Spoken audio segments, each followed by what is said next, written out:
এই হাতে কোন জায়গা বাড়ি মেরেছে?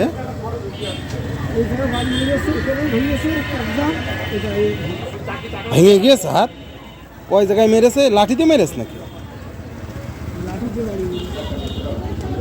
এ কি এক্সরে?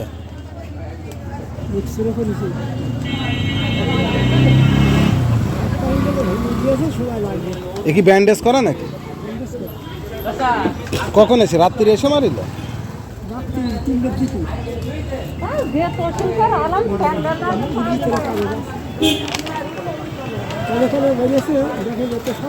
দেখে এটা ধরো।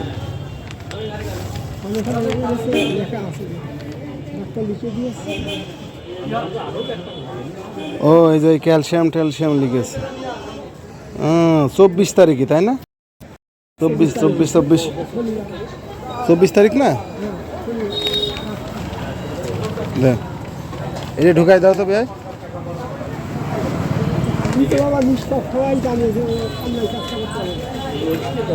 কয়জন এসে মারিল? ওই সবই হিরোখোর।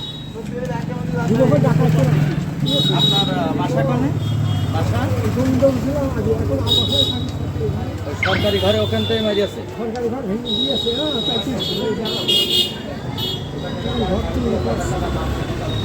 ওরে ওর ভিতর থুয়ে দেন, ব্যাগের মধ্যে থুয়ে দেন।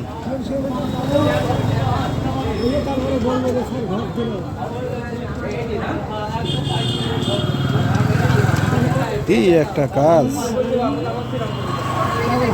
হিরোখোর গাঁজাখোর, এদের তো কোনো নেই, ধর্ম নেই। ধর্ম নিয়ে আর ওরা এই টুকলা বুঝেছেন সাফা টুকলা ওরা ঝালমুড়ি গেছে একটু টুকলা বের করলো বলে আসছে দাদা হুট করে হিরো হুট করে আমি তা চিনি নে বাবা দেখেছি বুঝতে পারছি। বাবা দাদা কথা খাইলে বক খাইলে বিড়ি খাইলে পান খাইলে যাই হোক, সাবধানে থেকে না। এখন তো স্টেশনে বাবা থাকা হবে না। ওই স্টেশনের ওখান থেকে, ওই স্টেশনের ওখান থেকে দেখছেন? হ্যাঁ। আসসালামু আলাইকুম। আসলে চলতি পথে অনেক সময় অনেকের সাথেই দেখা হয়, কথা হয়, কিন্তু মাঝে মাঝে কিছু ঘটনা ঘটে যেগুলো আসলে শোনার পর, জানার পর মনটা খুব খারাপ হয়ে যায়। তেমনই একটা ঘটনার গল্প আজকে জানাবো তোমাদের সাথে। আসলে এটা গল্প না, একেবারে সত্যি ঘটনা। আজকে আমি বাইরে ছিলাম, তো বাইরে হঠাৎ করে এক বৃদ্ধ ফকির, তার সাথে দেখা, এবং সেই ফকিরের হাতে ব্যান্ডেজ করা, অর্থাৎ তার যে হাত ভেঙে গেছে সেটা বোঝা যাচ্ছে। তো জিজ্ঞেস করলাম যে হাত কিভাবে ভাঙলো। সে যে কথাটা বলল সেটা আসলে খুবই মর্মান্তিক ঘটনা। সে বলল যে আমার টাকা পয়সা ছিনতাই করে নিয়ে গেছে এবং আমাকে তারা মেরেছে। কারা মেরেছে? এই গাঁজাখোর, হিরোইনচিখোর, এই সব পোলাপান। আমি বরাবর একটা জিনিস চিন্তা করি, আমিও বাইরে থাকি, অর্থাৎ বাড়ির বাইরে থাকি। কখনোই আমি রেল লাইনের ধারে বা রেল লাইনের পাশে কোথাও আমি কোনো ফ্ল্যাট নিই না। এই একটা কারণে। আসলে বাংলাদেশে আমার মনে হয় সব জায়গায় একই অবস্থা। রেলের আশপাশ দিয়ে যারা থাকে এই সব জায়গায় আসলে এসব হিরোইনচিখোর বেশি থাকে। এরা আসলে এই হিরোইনচি খাওয়ার জন্য, গাঁজা খাওয়ার জন্য এদের মানবিকতা বলে কিছু নেই, মন মানসিকতা কোনো কিছুই নেই। আমি মানে অত্যন্ত মর্মাহত হয়েছে। একটা মানুষ, সে ভিক্ষা করে, বয়সটা দেখতে পাচ্ছ তোমরা। এই এই বৃদ্ধ লোকটির বয়স মিনিমাম 70-এর কাছাকাছি। তো এই বৃদ্ধ লোকটা সারাদিন ভিক্ষা করে তার জীবন জীবিকা চালায়। আর সেই লোকটার যে ক্ষয়ক্ষতিটা করলো, সে তো এমনি এমনি টাকা দেবে না, কোনোভাবেই টাকা দেবে না। আমাকে সে প্রেসক্রিপশন দেখালো, তার চিকিৎসা করানো হয়েছে, তার হাতে ব্যান্ডেজ করা হয়েছে এবং তার ওষুধও লিখে দিয়েছে ডাক্তার, দেখলাম।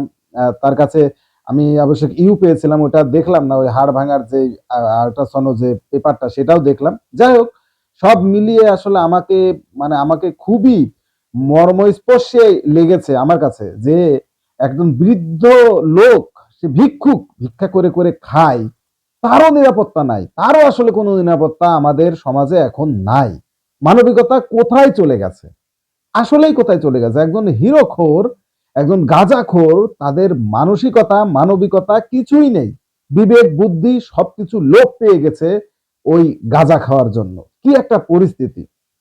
আমি তো প্রথমে বুঝতে পারিনি, পরে জিজ্ঞেস করলাম যে আপনি কোথায় থাকেন, কোন জায়গা থেকে আসলে এই দুর্ঘটনাটা ঘটেছে। সে তখন বলল ওই রেল স্টেশনের এই সাইডটাতে সে যাচ্ছিল, ওই জায়গায় মূলত তাকে ধরেছে। এবং ওরা জানে, এই হিরোখররা জানে যে উনি সারাদিন ভিক্ষা করতে, ভিক্ষা করে হয়তো ৩-৪০০ টাকা তার কাছে আছে। এই টাকাগুলোর জন্য তাকে যেভাবে মেরেছে, এবং আমাকে দেখালো এই সাইডটাতে, হাতের এই সাইডটাতেও দেখালো যে লালচে হয়ে গেছে, এই সাইডটাতেও তাকে পিটিয়েছে।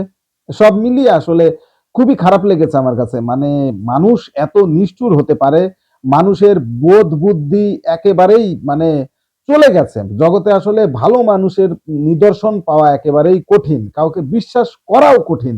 জটিল একটা পরিস্থিতির ভিতর দিয়ে আমরা আছি। এখানে আসলে কারো দোষ দিতে চাইছি না, কিন্তু পরিস্থিতিটা যেটা সেটা আসলে আমি ব্যাখ্যা করলাম যে এত বৃদ্ধ একজন মানুষ, সেই লোকটাও আসলে, তারও কি নিরাপত্তা নেই? এত বৃদ্ধ একটা মানুষ, তাকে যে আমি আঘাত করছি, আমার কি বুদ্ধি বিবেক কিছুই নেই? সমাজের থেকে সবকিছু কি উঠে গেছে? কবে এই সমাজ এই ধরনের কলুষিত হিরোখোর গাঁজাখোরের হাত থেকে রেহাই পাবে? এটা আসলে আমার একটা বড় প্রশ্ন। তোমাদের এই ধরনের কোনো ঘটনা যদি জানা থাকে কমেন্টসে জানিও। ভিডিওটা ভালো লাগলে লাইক, কমেন্টস এবং শেয়ার করো।